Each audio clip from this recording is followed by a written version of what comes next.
Okay guys, good morning guys. Good afternoon, good evening sa ibang bansa. Meron akong ipapanawagan, no? At hindi ko matanggap tong nakita kong ito eh. Ah, Meron ako nakita sa post na isang senador na nagpamakaawa kay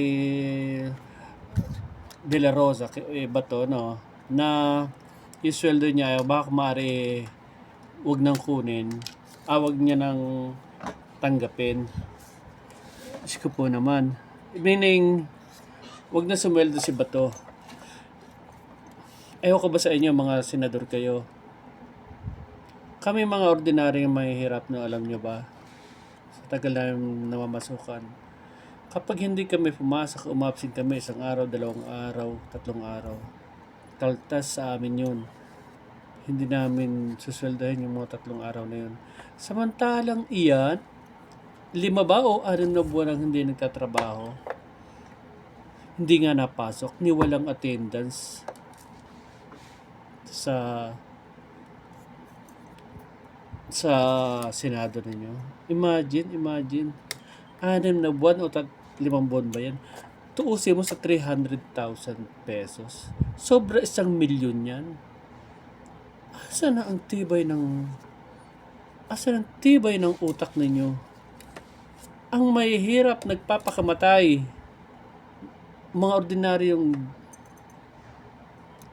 namamasahero, papakamatay sa kapipila, makakuha lang ng konting biyaya, ayuda sa inyo, sa gobyerno. Samantalang yung taong yan, baka nakahilata yan, nanonood ng TV, may hawak mga popcorn, nagkukuyakoy, nagse-cellphone, pahiga-higa, may 3 buwan, may 1 buwan, may sweldo yan. Aabutan nyo ng sweldo. Nasaan ang tibay ng utak ninyo?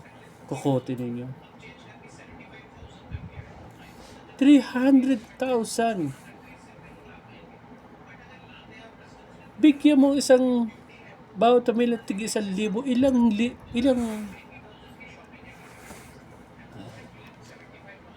Ilang daang libong pamilya mabibigyan mo niyan kada buwan.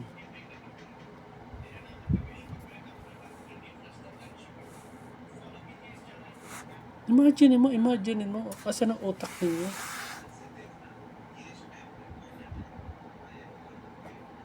Ipamigay nyo yung mga perang yan sa may hirap, napakagandang gagawin nyo. Samantalang ibibigay nyo lang sa taong yan. Ang hirap nyo unawain talaga. Isang desisyon lang. Kaya magalit siya o hindi. Anong karapatan niya magalit? Hindi siya napasok, wala siyang sweldo. Ganun lang. Ano bang karapatan pa niya?